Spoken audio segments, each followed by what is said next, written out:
JPJ tengok JPJ. Dua orang apa macam JPJ. Dia tengok boleh ada macam Malaya,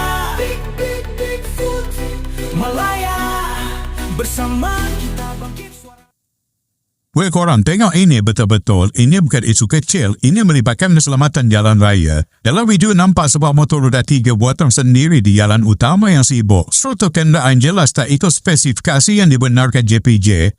Lampu isyarat tak sempurna, sistem brek pun diragui dan pergerakan perlahan pun boleh ganggu aliran trafik serta undang risiko kemalangan. Perakam video marah sebab nampak macam undang-undang langsung tak dipedulikan, seolah-olah jalan itu milik sendiri. Kena faham, kad UNSCR bukan lesen langgar peraturan. JPJ dan PDRM tetap ada kuasa ambil tindakan, saman atau sitakan bahan yang melanggar undang-undang. Jalan raya ini ruang bersama, bukan tempat buat sesuka hati. Sikap tak ambil peduli keselamatan bukan saja rosakkan imej komuniti, tapi boleh bahayakan nyawa orang lain. Fikir dulu sebelum bertindak.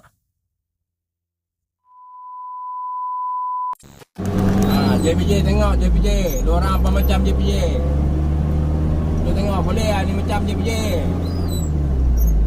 Fikir apa lancau. Tengok boleh lah ni macam.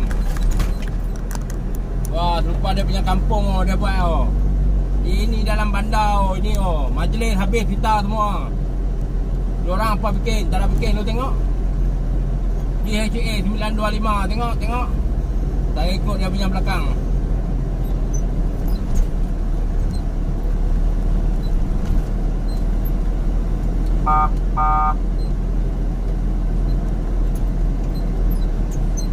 Tengok ini Roy Liang nampak tak?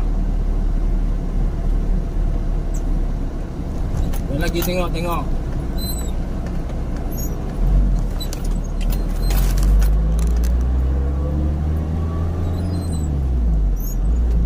terlupa dia punya jalan dia jauh.